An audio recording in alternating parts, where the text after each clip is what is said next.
Merci à vous toutes et tous de vous être joints aujourd'hui. Nous sommes heureux d'être donc parmi des personnes de partout au pays. Permettez-moi de dire que nous nous réunissons sur des terres qui ont été habitées par des peuples autochtones dès les débuts.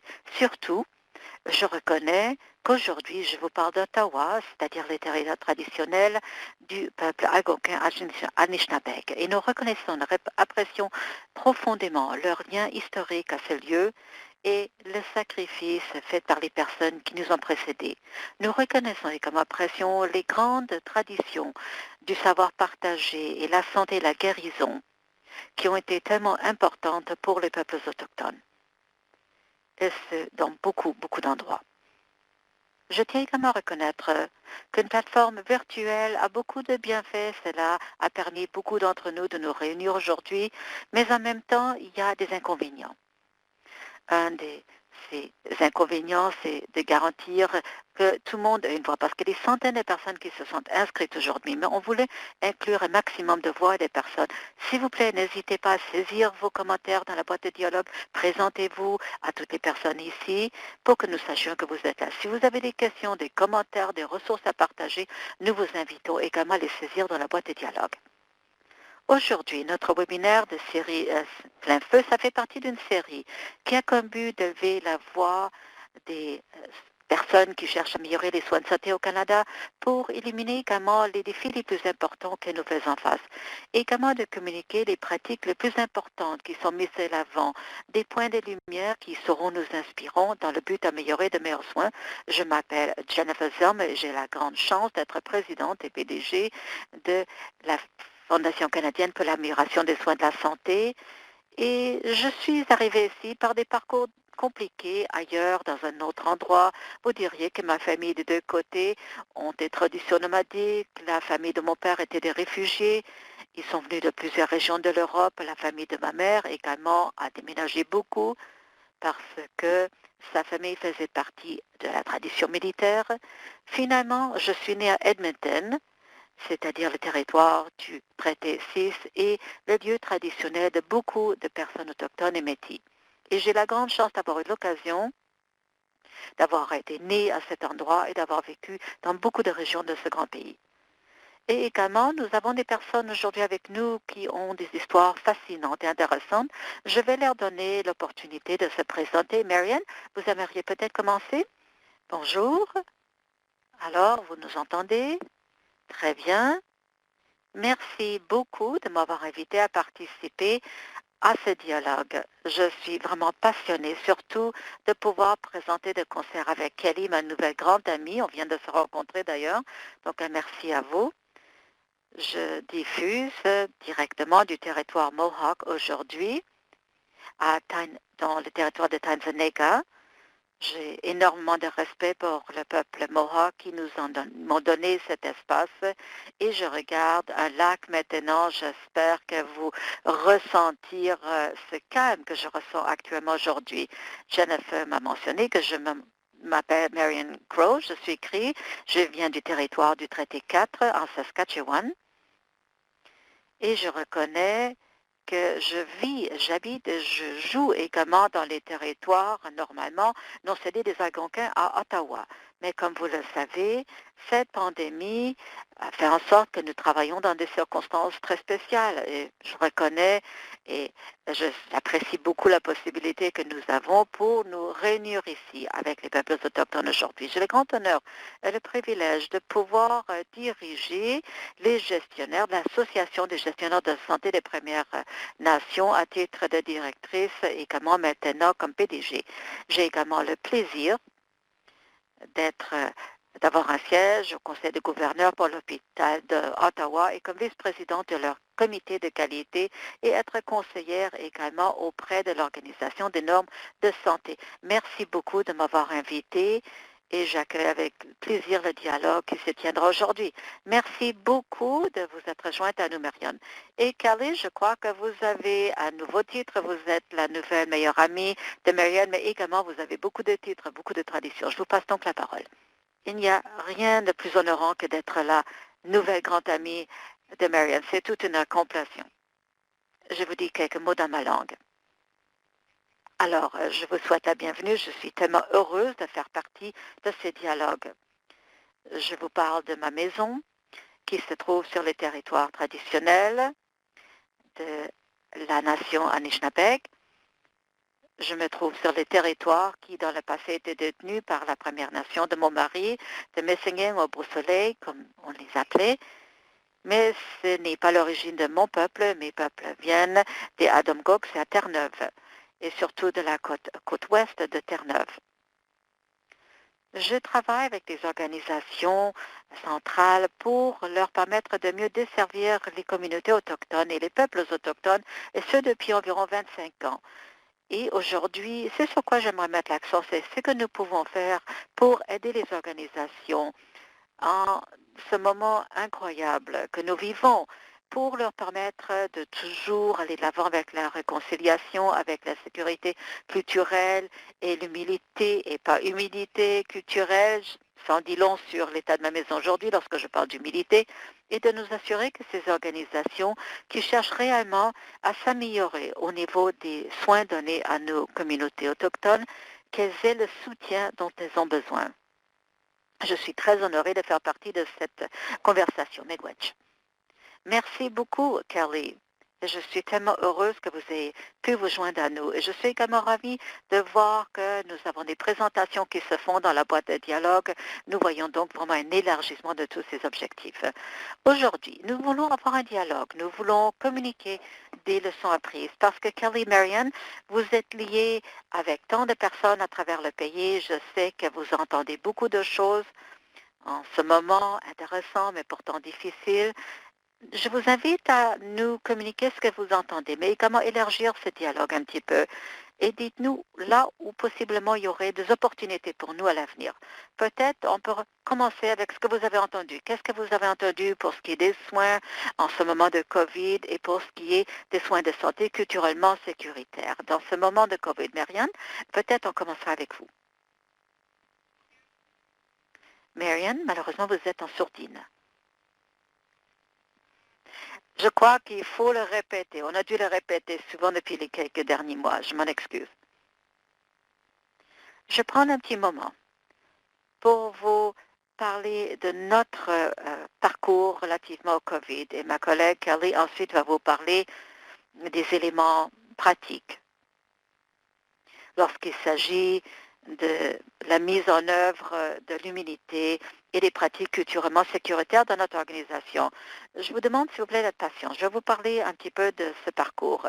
Tout d'abord, les gestionnaires de santé, donc notre organisation plutôt est une organisation à but non lucratif qui vise à donc offrir une qualification qui s'appelle la désignation des gestionnaires de santé des Premières Nations. Et nous avons 225 membres certifiés au Canada. Nous travaillons sur le développement professionnel, le perfectionnement et offrir des opportunités de travail pour nos travailleurs tellement engagés, qui travaillent sans relâche, qui prodiguent des soins de santé aux collectivités autochtones. Et on doit reconnaître le travail exceptionnel que font ces personnes en ce moment même pour donc nous garder en sécurité au cours de cette pandémie. Alors vraiment, je lève mon chapeau à toutes ces personnes et je vous félicite pour tout le travail que vous faites. Mais notre réponse à la COVID-19 a donc été axée sur plusieurs approches. Tout d'abord, nous avons dû reconnaître que notre collectivité est unique. Cela nous permet de bien partager les informations. Alors, nous avons adhéré tout de suite à la fin du mois de mars au niveau du partage des messages et des informations qui devaient être crédibles, pertinentes et applicables au contexte, et également comment on prodigue les soins dans les collectivités autochtones.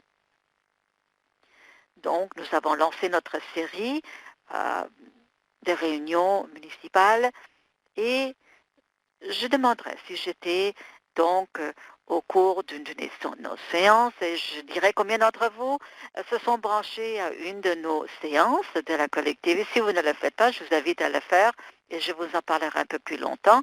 Alors, je vais vous donner quelques indices sur la façon de les organiser.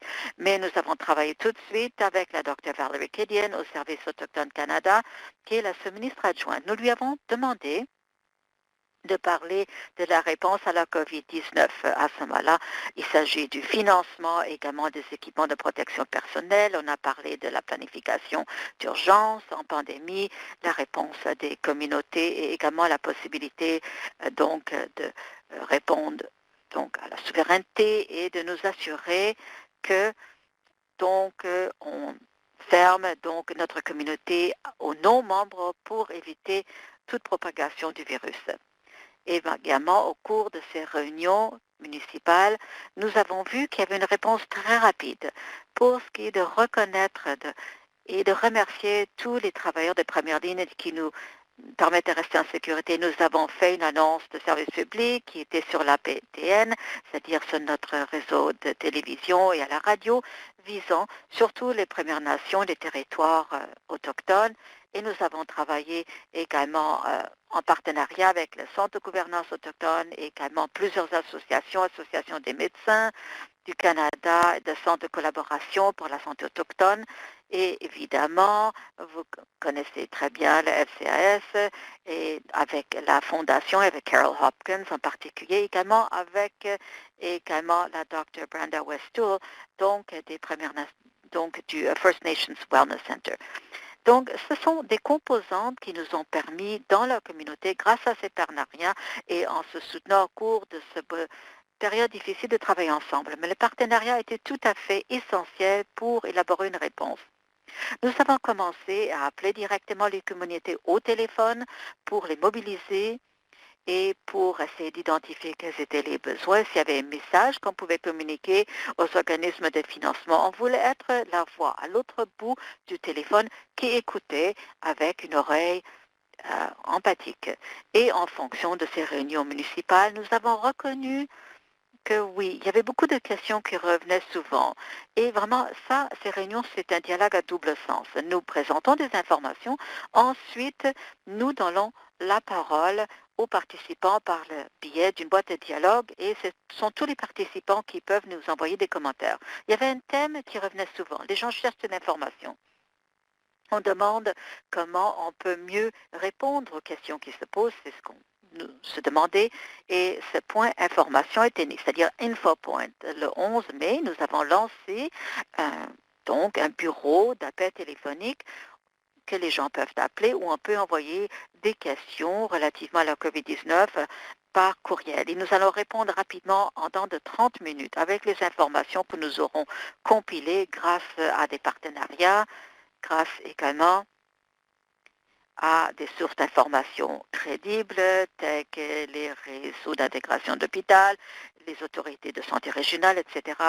Évidemment, nous ne travaillons pas sans notre Thunderbird Partnership Foundation et l'autre centre de santé autochtone. Et également pour ce que des pratiques sécuritaires et des biens également, c'était inclus. Si vous n'avez pas encore visité notre réunion municipale, je vous invite à regarder les messages sur la résilience et l'espoir. Car ce InfoPoint a connu une réussite énorme jusqu'ici.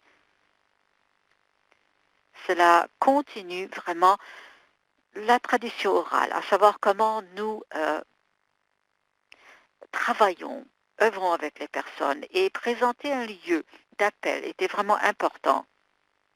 Nous avons reçu des appels sur les soins de longue durée. Nous avons reçu des appels demandant s'il y avait, oui ou non, des fournisseurs autochtones qui suivent et distribuent des équipements de protection personnelle certifiés. Qui aurait pensé que ces équipements, ce serait un mot qu'on utilise tous les jours, les EPI.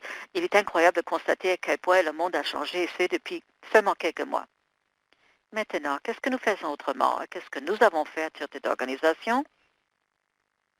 Écoutez, je suis extrêmement reconnaissante. Je dois vraiment exprimer mes grands remerciements à notre régie de santé. Vraiment, il jumelle le geste à la parole. En incorporant les valeurs dans l'organisation, c'est quelque chose qu'il faut vivre On ne peut pas le mettre sur papier. Cela ne vaut pas grand-chose lorsqu'il s'agit d'une seule politique. Il faut vraiment le mettre en application. Dans notre description de tâches, nous avons les 10 compétences les plus importantes que nous cherchons lorsque quelqu'un veut se faire certifier dans notre organisation.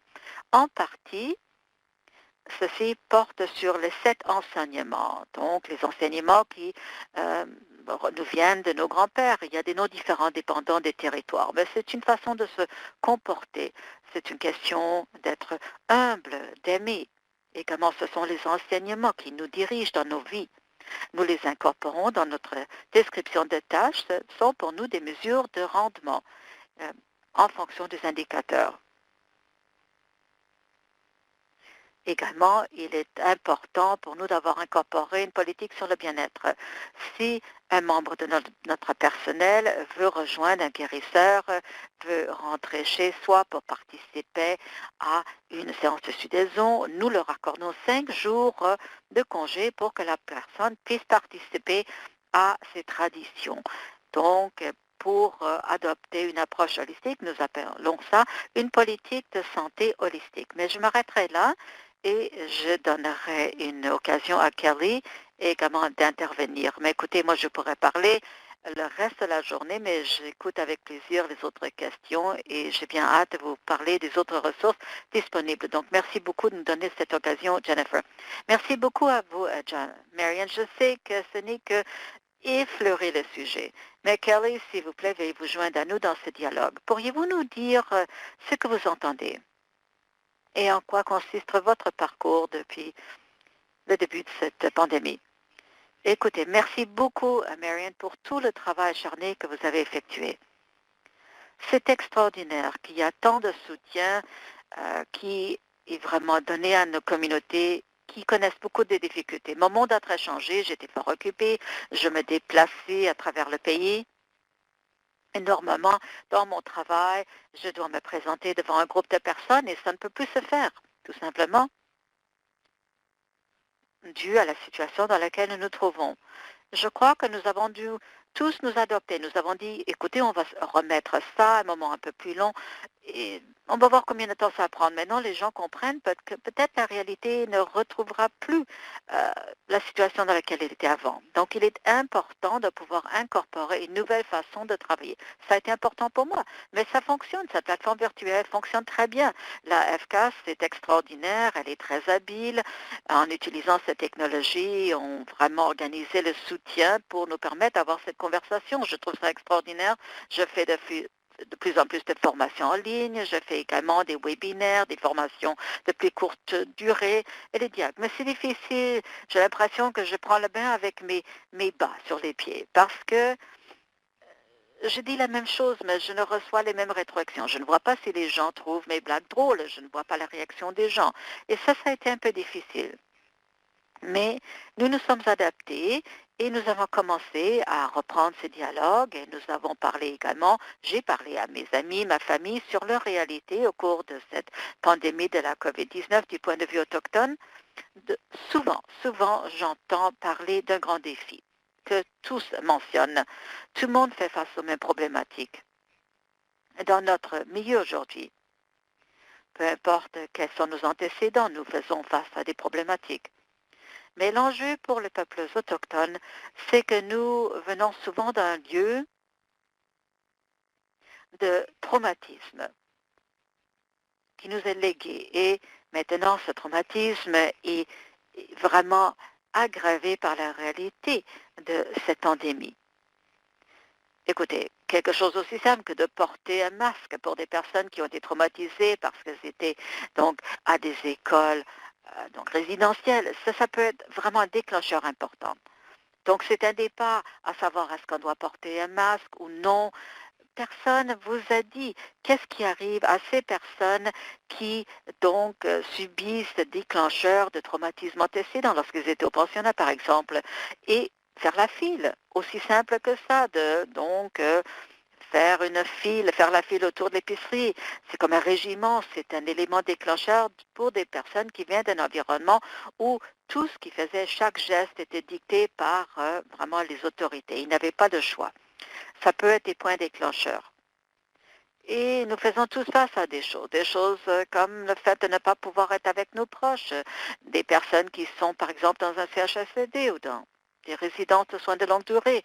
C'est difficile, surtout au niveau des soins palliatifs, mais on se dit, mais qu'est-ce qui aura changé? Qu'est-ce qu'on peut faire différemment lorsqu'on essaie de soutenir une famille autochtone? Et je dis, écoutez, il faut s'attendre à ce que tout le monde vienne. Ça ne va pas seulement être l'enconjoint.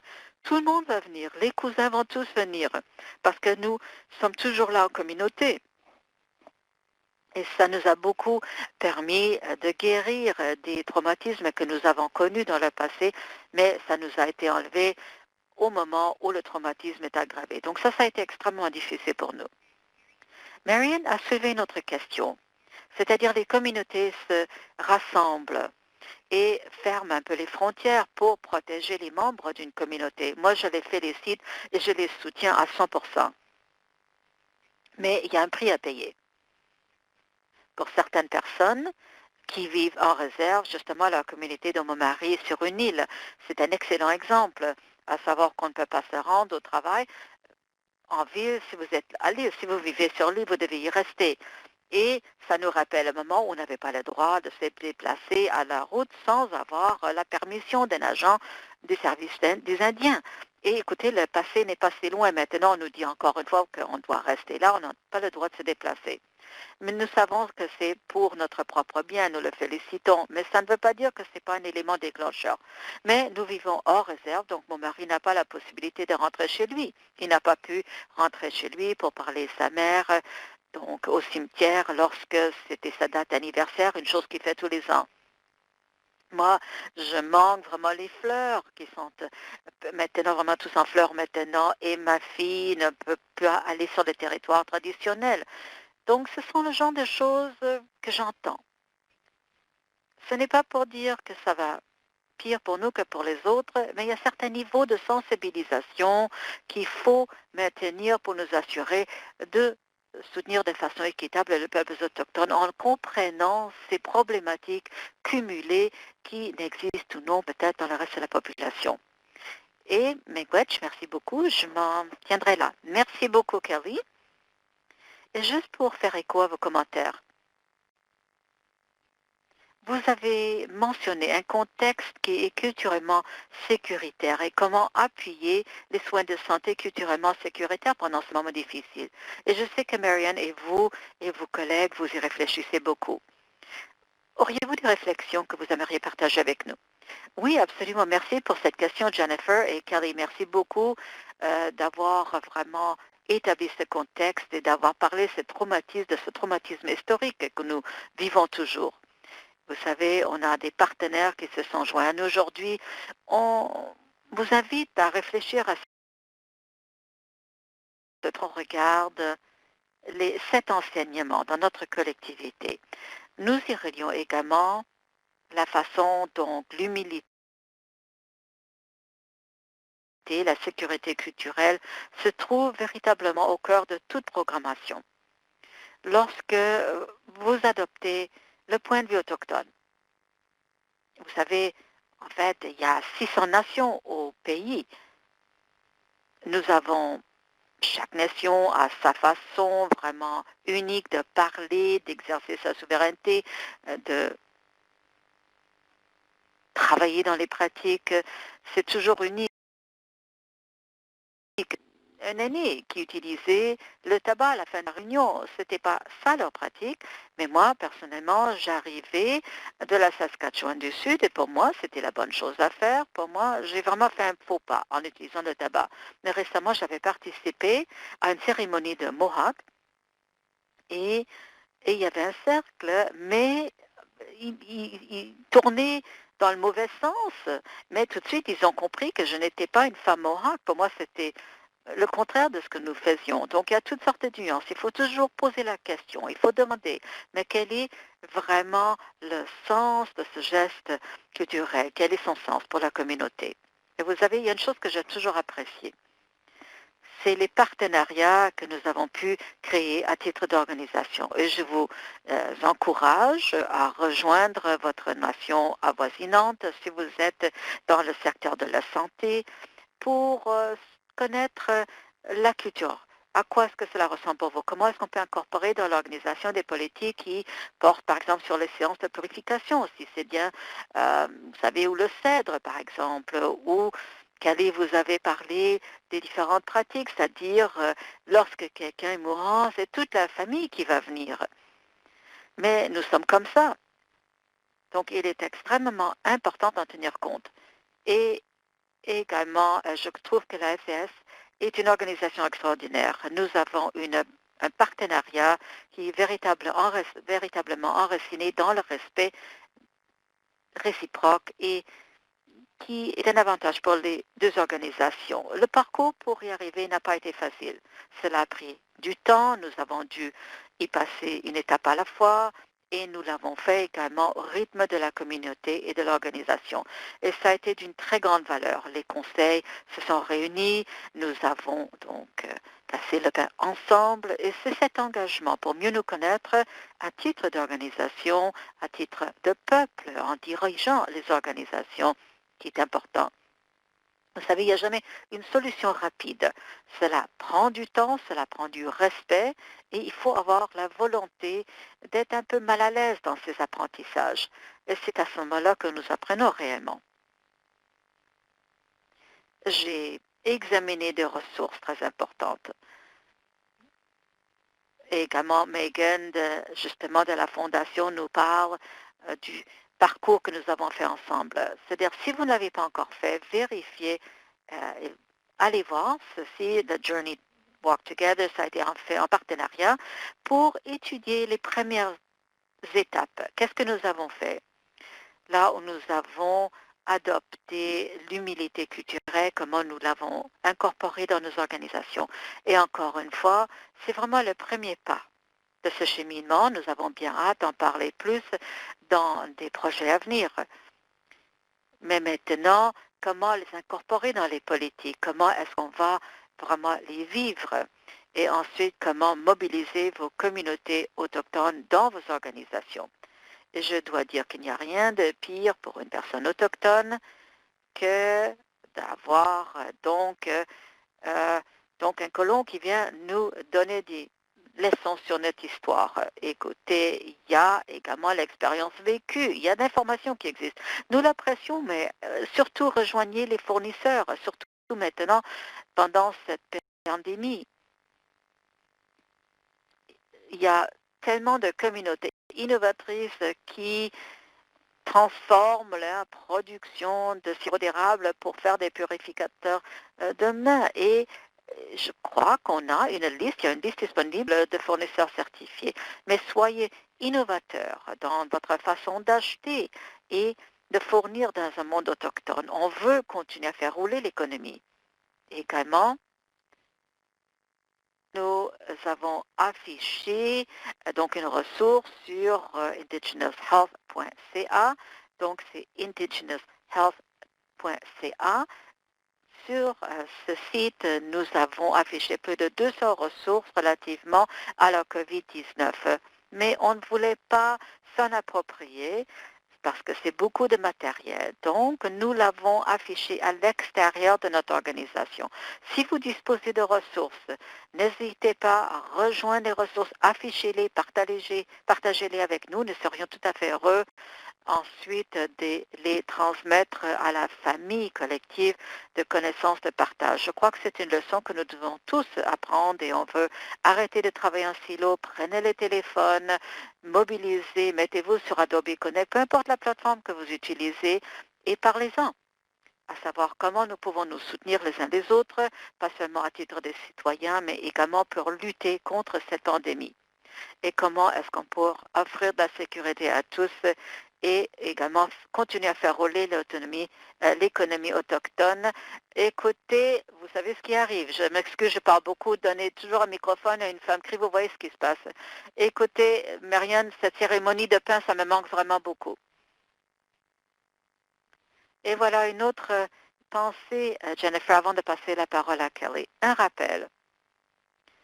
C'est le mois de l'histoire autochtone. Nous sommes presque au solstice de l'été. Et ça, vous pourriez justement signaler cette période pour leur indiquer que vous êtes engagé à ce parcours d'apprentissage relativement à l'histoire du Canada et pourquoi je dis Cree, pourquoi je dis autochtones, etc., colons, etc. Je sais qu'il y a beaucoup d'apprentissage, il y a des plateformes qui sont disponibles, mais choisissez ce jour-là. Soyez engagés vis-à-vis de ce jour-là. Et vous savez, la meilleure façon d'avancer, c'est d'apprendre. Et je m'en voudrais si je ne reconnaissais pas que nous vivons un moment difficile. Et je regarde au sud de la frontière, je suis vraiment attristée par ce qui se produit là. Mais vous savez, ce n'est pas nouveau. Ce n'est pas nouveau pour les Canadiens. On pense que ça soit nouveau, mais cela arrive aux peuples autochtones depuis aussi longtemps qu'il y a eu des personnes qui vivaient ici, en dehors des ancêtres autochtones. Vous savez, les vies brunes sont importantes. Il faut prendre un moment pour reconnaître ce qui se produit pas seulement aux États-Unis, mais partout dans le monde, et agissons comme un ensemble, un collectif également, et soyons engagés vis-à-vis de l'appel à l'action de la vérité et la réconciliation sur tous les points 18 à 24, où on parle de la santé. Alors, je vous exhorte à les lire et donc apprécier ce parcours d'apprentissage et surtout apprécier cette île aux tourtoises extraordinaire. Merci beaucoup, Marianne. Un peu comme vous, je crois qu'il est très important d'ailleurs de reconnaître les multiples difficultés que nous vivons en ce moment. Et le fait que bon nombre de ces difficultés remontent à il y a très longtemps, et dans un sens, la pandémie a vraiment illuminé les vulnérabilités, les lacunes et le racisme systémique également. Et nous le devons à tous de s'engager à cet apprentissage. Et ce qui me donne cependant de l'espoir en ce moment, c'est la générosité des organismes comme le vôtre pour partager, pour apprendre, et le fait que nous participions tous aujourd'hui, c'est-à-dire que nous sommes engagés dans ce processus d'apprentissage et de partage. Et là-dessus, Kelly, j'aimerais également vous passer la parole. Écoutez, il faut toujours s'assurer qu'on regarde bien la caméra pour qu'on reste justement bien cadré dans l'image. Vous le faites très bien. Vous pourriez peut-être nous en parler un peu plus sur les organisations de santé avec lesquelles vous avez travaillé, mais vous avez beaucoup parlé des soins culturellement sécuritaires, etc. Je crois que le message que j'aimerais transmettre lorsqu'on me demande quels sont les conseils qu'on peut transmettre aujourd'hui, c'est écoutez, n'arrêtez surtout pas. Peu importe où vous êtes, comme organisation ou comme personne sur le continuum de la compétence culturelle, surtout ne vous arrêtez pas. Nous comprenons que vous faites face à des pressions incroyables maintenant, mais plutôt ce matin, ou plutôt cet après-midi, Marianne avait parlé de l'approche holistique. C'est quelque chose qui est imbriqué dans notre façon d'être autochtone. Nous ne séparons pas nos vies en des petits morceaux, mais le tout est interrelié, le tout fait partie d'un équilibre que nous cherchons.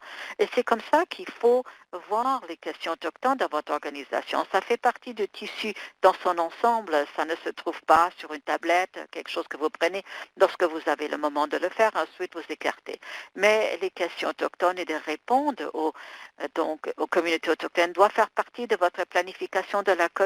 Ça doit être partie prenante, la possibilité de changer vos efforts d'éducation auprès des employés.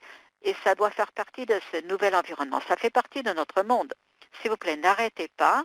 Assurez-vous que ça fasse partie de toutes vos activités. Également, et j'ai commencé à voir la boîte de dialogue avant de commencer. J'ai vu qu'un des participants voulait en savoir plus sur la façon de mieux soutenir mes clients, mes patients. Je ne sais pas quel mot vous avez utilisé. Mais il me semble que parce qu'on n'a pas le temps de faire la compétence culturelle en ce moment-ci, nous en parlons cependant. Je crois que le conseil que je vous donnerai est ceci. N'ayez pas peur de vous tromper. Souvent, nous cachons nos gestes ou nous cachons, nous ne voulons pas avancer parce que nous avons tellement peur que nous allons nous tromper. Écoutez, je me trompe environ 2000 fois par journée. Ne donnez jamais le microphone à une femme Mi'kmaq non plus d'ailleurs. Vous allez parfois vous tromper. Personne ne va commencer ce cheminant en sachant tout. Évidemment, vous allez commettre des erreurs, vous n'avez pas besoin de vous en excuser. Mais j'ai une conversation Facebook extraordinaire avec une amie qui avait affiché quelque chose, elle a dit, écoutez, il faut se rappeler des Canadiens noirs, il faut se rappeler également des Canadiens des Premières Nations. Et calmement, je l'ai corrigé, dit, écoutez, prenons ça comme un moment d'enseignement. Il ne faut pas parler de nous comme nos Premières Nations parce que nous trouvons ça un peu insultant et c'est vraiment le colonialiste comme approche, c'est-à-dire les Premières Nations du Canada, de l'île Turtle. On peut dire ça, mais jamais nos Premières Nations. Mais elle ne s'est jamais excusée. Elle a dit, écoutez, merci beaucoup de me l'avoir dit. Je vais maintenant changer tout de suite mon affichage sur Facebook. C'est vraiment une très belle façon de s'être trompé.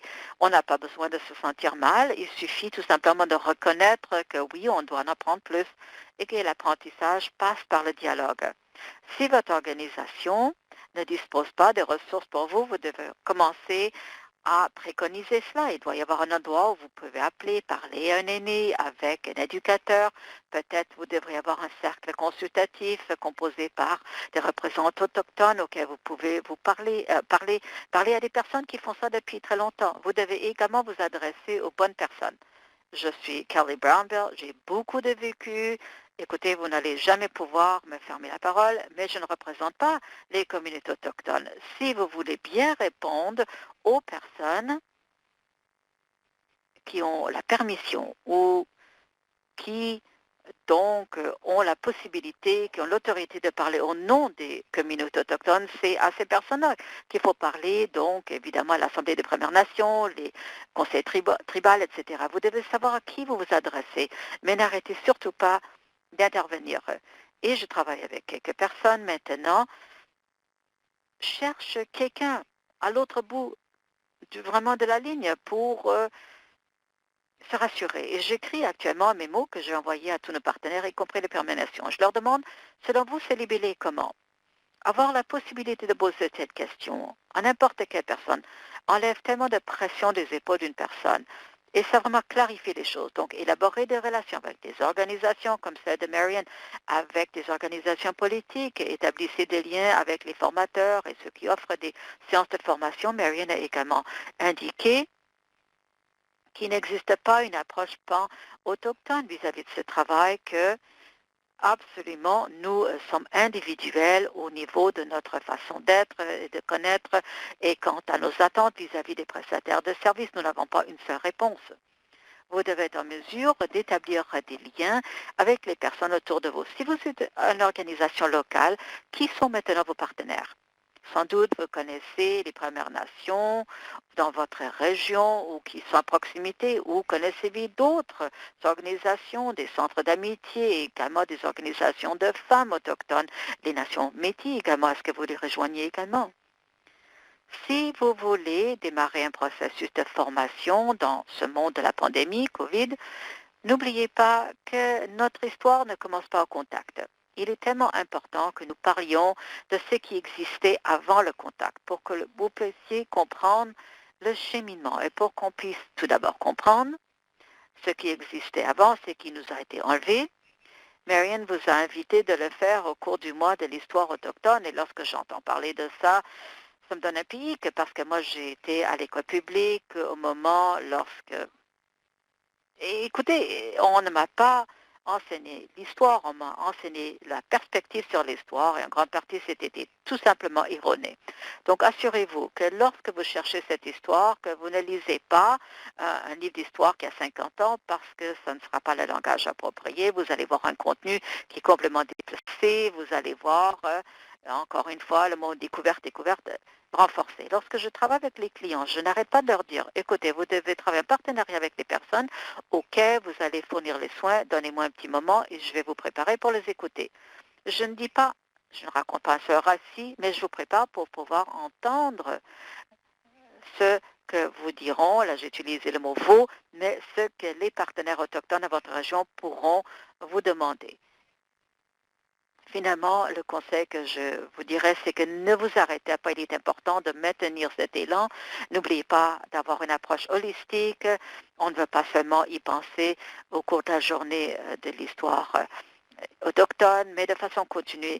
Et restez en communication avec nous, cherchez des ressources, également prenez le téléphone, appelez Marianne et demandez-lui, écoutez, voilà ce que j'ai trouvé, voilà ce qui se passe, est-ce qu'il y a des propositions que vous pourriez me faire? Miigwech. Jennifer, si je peux intervenir? Oui, allez-y, s'il vous plaît, Marianne. Merci, Kelly, de nous avoir rappelé ce qu'il a dit de cette histoire fort riche. Je sais que lorsque nous avions eu un petit dialogue hier, je savais que vous alliez en parler, justement de l'histoire. Et maintenant, j'aimerais parler un petit peu de l'avenir et de ce qui nous attend à l'avenir. Il est tellement important de reconnaître que souvent, on pense aux 7 générations qui vont nous suivre. C'est en fait une valeur autochtone. Il faut toujours regarder ceux qui sont derrière nous, qui vont suivre dans nos pas. Lorsqu'on pense à nos services et programmes, on veut toujours essayer de voir comment ça va fonctionner à l'avenir également. Et vraiment une note, un rappel, pour vous dire que c'est extraordinaire parce que nous avions l'Assemblée des Premières Nations, c'est-à-dire les jeunes sont extraordinaires. Ils avaient assisté à une de nos réunions municipales. Et je suis tellement ravie de constater que ces jeunes vont être les dirigeants de demain. Et aujourd'hui même, et n'oubliez pas les jeunes et leurs enfants, leurs petits-enfants, les arrière-petits-enfants également. Il faut également adopter ce point de vue. Et c'est quelque chose qu'on devrait toujours garder à l'esprit. Et essayer toujours, également, je n'aime pas utiliser le mot population vulnérable. C'est faux, mais lorsque je pense aux personnes itinérantes, également essayer de rejoindre également les centres d'amitié régionales, que ce soit à Ottawa ou également le centre qu'on a à Regina, il faut se rappeler qu'il y a des communautés sur réserve et hors réserve. On ne pourrait pas parler de mobilisation ou engagement si on ne soulignait pas le fait qu'aujourd'hui, c'est la première année de la publication du rapport final et 231 d'appels à la justice de l'enquête nationale des femmes et filles autochtones assassinées et disparues. Et vraiment, je suis passionnée et j'attends justement avec passion de voir quelles sont les questions que nous allons recevoir. Et donc, c'est extraordinaire. Oui, allez-y, Kelly. Puis-je intervenir rapidement? Marianne, merci beaucoup d'avoir parlé justement de cette génération qui nous suivent. Il faut réfléchir à ce que nous allons hériter, ce que nous laisserons derrière nous. Dans ma culture, lorsque nous disons Anishinaabe Awendad, lorsque je dis que je suis une femme autochtone, c'est jamais dans le singulier. On ne peut pas dire je suis une femme au singulier parce qu'en vous déclarant être seule, vous incluez chaque femme qui vous précédez. Et c'est là, c'est mes grands-mères, elles sont toujours là lorsque je rentre dans un espace. Il faut également penser à toutes ces générations qui vont nous suivre. Ça fait partie également de notre pluralité. Je détiens une responsabilité à l'avenir quant aux gestes que je pose aujourd'hui qui vont avoir un impact sur ces 7 générations. Je sais que Marianne l'a dit, je tiens à le réitérer parce que justement, c'est quelque chose à quoi il faut réfléchir lorsqu'on fait justement cette formation. Et on se rappellera de ces traumatismes dont nous avons parlé aujourd'hui. Ce n'est pas forcément votre faute, je ne sais pas qui t'a l'appel, je ne sais pas trop qui est là.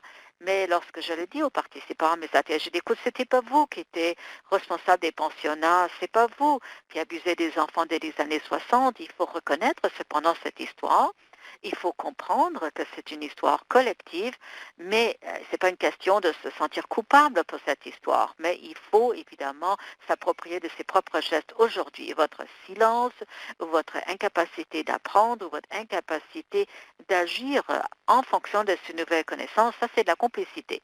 Là, vous êtes complice avec ce qui est arrivé dans le passé. Donc, ne vous sentez pas coupable. Ne restez pas bloqué là, essayez de comprendre ce qui s'est passé et essayez de voir qu'est-ce que je fais aujourd'hui, que fais-je aujourd'hui pour changer le récit actuel. Qu'est-ce que je vais laisser comme legs pour les personnes qui vont nous suivre, c'est cette génération qui suivront. Merci. Une dernière note et ensuite je vais vous poser une question. Voilà, c'est un exemple qui indique comment on peut reconnaître les personnes qui nous précèdent. Si vous êtes membre d'une association professionnelle, une désignation, si vous détenez un certificat. Donc, numéro 2, on veut toujours avoir le numéro 1. On veut reconnaître les personnes, toujours ceux qui nous ont précédés. Et ce que vous voyez derrière moi, c'est absolument magnifique. Les personnes ont beaucoup commenté à ceci lors de notre réunion municipale. C'est vraiment quelque chose qui m'a été donné au cours d'une cérémonie de la Première Nation Pegues et c'est tellement important pour moi. C'est une belle couverture parce que c'était les premiers gestionnaires autochtones des soins de santé qui a la désignation de certificat numéro 2. La première, c'est une très belle façon symbolique de reconnaître cette étendue d'expérience, de tradition et le passé. Et cette voie sur laquelle nous nous trouvons tous. Donc, beaucoup de personnes ont dit dans la boîte de dialogue qu'elles apprécient énormément ces apprentissages. On apprend énormément aujourd'hui au cours de ce webinaire. Il y a également des personnes qui sont revenues sur quelques points. Je crois qu'il y a vraiment un aller-retour. Le dialogue est extraordinaire également dans la boîte de dialogue. Marianne, je crois qu'on était un petit peu, vous étiez sur la même longueur d'onde. Nous sommes vraiment ravis que vous ayez eu l'occasion de vous joindre à nous. Et on a commencé en vous remerciant toutes les deux. On a également signalé que c'est le premier anniversaire de la publication du rapport final et de l'appel à la justice de l'enquête nationale des femmes et filles autochtones assassinées disparues. Et notez également que ce premier anniversaire, le 3 juin, arrive pendant un moment important de réflexion et également le rapport final de la Commission de la vérité et la réconciliation qui a été publié il y a 5 ans, le 2 juin. Et le gouvernement fédéral s'est excusé aux survivants des pensionnats a été livré il y a 12 ans, le 11 juin. Et également, pourtant, nous avons parlé de toutes les protestations auxquelles on assiste actuellement au Canada, aux États-Unis, qui en exhortent donc à la justice et l'égalité. Et est-ce que vous travaillez dans les collectivités? Est-ce que vous faites des choses au niveau de la base, au niveau national? Faites-vous quelque chose pour avancer cette cause, justement, de l'égalité et de la justice? Marion, est-ce que vous aimeriez intervenir? Notre organisation a été impliquée dans le plan d'action de justice. Néanmoins, nous regardons les appels à l'action de la vérité et la réconciliation du point de vue de la santé. Je m'excuse, nous n'avons pas encore relevé les composants de justice. Cependant, nous partageons surtout les appels à l'action dont relativement donc, au numéro 24 où on parle des ressources et la capacité et les besoins, la nécessité de mettre en œuvre donc et embaucher surtout la main-d'œuvre autochtone. Et ça me ramène à l'hôpital d'Ottawa. Et je suis très fière d'être autour de la table du conseil. Je connais beaucoup les autres membres et nous avons beaucoup de patients du Nunavut qui se font soigner en oncologie à l'hôpital. Et nous nous sommes engagés. Nous voulions également avoir la reconnaissance des terres. Nous voulions toujours nous engager à embaucher des personnes autochtones, des cliniciens à l'hôpital. Nous avons notre politique de purification également à l'hôpital. Et on rappelle aux autres organisations qui pensent comme nous qu'elles doivent également participer à ces appels à l'action lorsque c'est possible, lorsque ce n'est pas cohérent de participer à la justice, essayez de voir quels sont les autres. Parce que le rapport de la vérité et réconciliation, il y a beaucoup de rapports qui vraiment permettent d'identifier les appels à l'action. Vous pouvez faire votre part. J'essaie toujours de mobiliser, de mettre en œuvre ces actions. Merci beaucoup, Marianne. Kelly, est-ce que vous aimeriez ajouter quelque chose? Tout comme Marianne, je ne faisais pas partie de ces processus que vous avez mentionnés, mais je respecte énormément le travail extraordinaire qui a été effectué par tant de personnes. Mais comme Marianne, nous avons regardé le travail fait. Donc, je suis mariée avec un survivant d'un pensionnat. Il est passé par la toxicomanie, par la pauvreté, par des idéations de suicide, des tentatives de suicide. et pour finalement devenir le guérisseur principal d'un des plus grands centres de santé mentale en Ontario. Maintenant, il est arrivé à un point que parce que actuellement, il y a un règlement qui se fait, il est en train d'ouvrir des boîtes qui ont été fermées pendant très longtemps pour lui, depuis plus de 38 ans. Mais il n'était pas sobre et la raison pourquoi il avait des problèmes, maintenant on arrive au premier plan. Moi, je vais dans les communautés autochtones et je fais ce travail de compétences culturelles dans les communautés mêmes.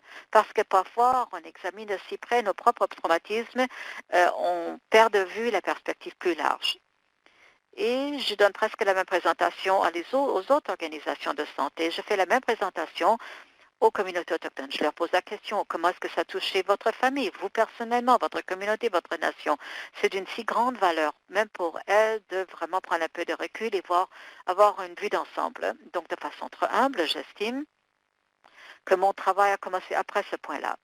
J'ai pu continuer à parler des appels à la justice à l'élection avec des organisations traditionnelles et j'ai pu continuer à soutenir les peuples autochtones dans leur cheminement à travers tout ceci. Merci. Merci beaucoup, Kelly. Et la question suivante nous vient de Darlene au North Bay Indigenous Hub. Et c'est Marianne, c'est pour vous. Comment intervenir avec vos organisations? Comment se joindre à votre organisation comme membre? Marianne, on ne vous entend pas. Alors, il faut toujours que quelqu'un se mette en sourdine. Je suis heureuse d'être celle qui le fait. Mais écoutez, rejoignez-moi.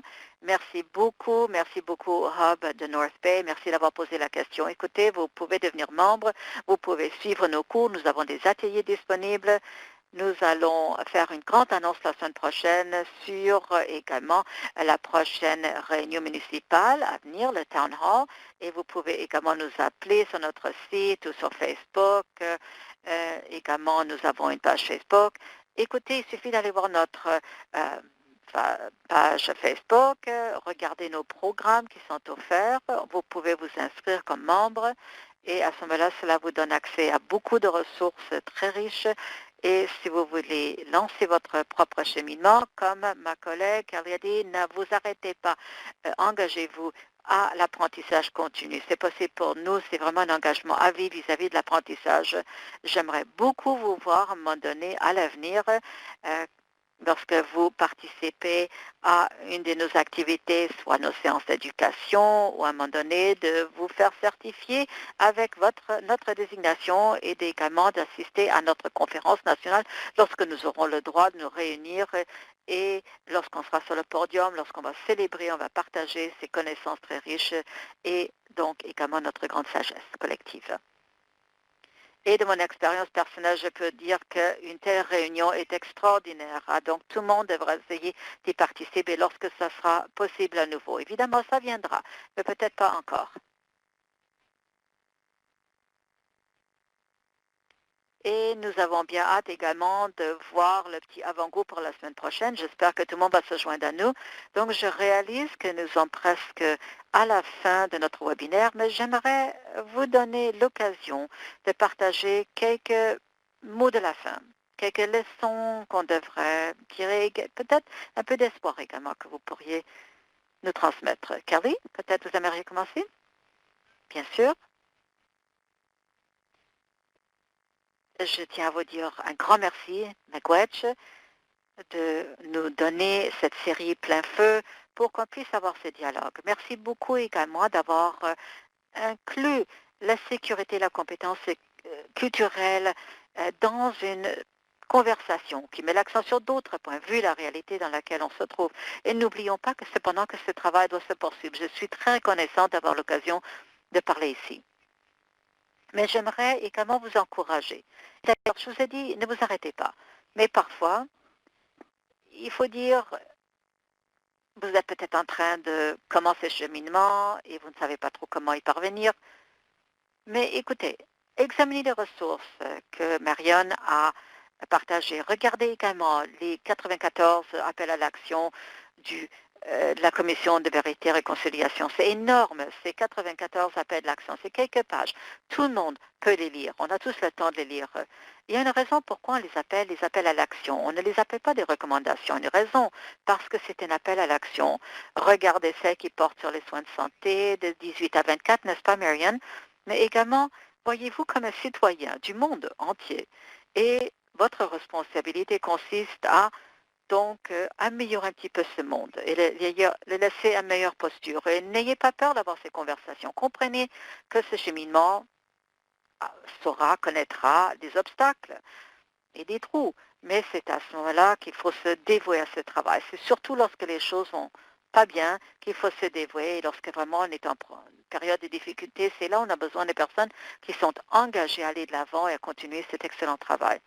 Je suis extrêmement reconnaissante qu'il y a tant de personnes, autochtones et non autochtones, qui réalisent maintenant qu'il y a eu des inégalités énormes dans notre système de santé, et ce depuis des générations. Et on est plus prêt à les accepter. C'est difficile à faire et j'apprécie tellement les efforts consacrés. Donc, merci de m'avoir permis d'être également dans cette conversation, de m'avoir présenté à ma nouvelle grande amie. Et je vais également écrire un blog sur le processus. Et pour le dire rapidement, écoutez, je regarde vos commentaires dans la boîte de dialogue, je y répondrai des questions auxquelles on n'a pas eu le temps de répondre. Je crois que la FKS va organiser ça. Donc, pour qu'on puisse poursuivre ce dialogue un peu après, je crois que ça va être fort utile. Merci beaucoup à vous, Jennifer Miigwech. Merci beaucoup, Kelly. Marianne et Kelly, vous êtes de nouvelles grandes amies maintenant. À vous, c'est très difficile de suivre dans les pas de Kelly, mais j'adore ça. Il ne faut pas arrêter le début. Comment ne pas continuer? Comment ne pas démarrer? Et vraiment apprendre, c'est un effort à vie. Je tiens vraiment à vous inspirer, à garder l'espoir. L'espoir qu'ensemble, nous pouvons faire en sorte que l'avenir sera meilleur. Ça sera un avenir inclusif, axé sur les valeurs. Et ça, c'est la responsabilité à nous tous et toutes. Comment avoir des services de santé équitables, accessibles pour tous. Peu importe quelle est votre couleur, votre religion, votre race, votre sexe, peu importe que cela puisse représenter pour vous qu'on vous accueille toujours les bras ouverts dans le système de santé. Et vous pouvez ressentir que vous vous trouvez dans un endroit sûr, vraiment avec des gens qui vous aiment, qui vous accueillent chaleureusement, qui vous voient comme un ensemble. Vous laissez derrière vous votre histoire, vous êtes à un endroit maintenant et en sachant où vous êtes demain. Donc, merci. Merci beaucoup. Alors, je sais que je le dis au nom de tous les participants à cet appel. Je vous donne un grand merci pour ce que vous avez partagé avec nous aujourd'hui, avec ce que vous faites comme travail. Et on reconnaissait également les grands soutiens, les ressources que les gens ont vraiment saisies dans la boîte de dialogue. On veut élargir cette conversation. Et comme Khalil l'a dit, on va continuer avec un blog. Donc, n'arrêtez pas de commencer. Et surtout, lorsque vous êtes commencé, n'arrêtez pas. On veut continuer cette conversation. Et également, en terminant, vraiment une grande reconnaissance, un grand merci à tout le monde qui travaille de façon si acharnée pendant ce moment difficile, qui a travaillé dans le temps passé et qui travaillera à l'avenir pour continuer ce travail. Donc, un grand merci à tout le monde. Et je vous souhaite une très belle reste de la journée. C'est le matin en Colombie-Britannique. Et reste la journée, l'après-midi, en soirée, si vous êtes au reste du pays. Encore une fois, merci beaucoup.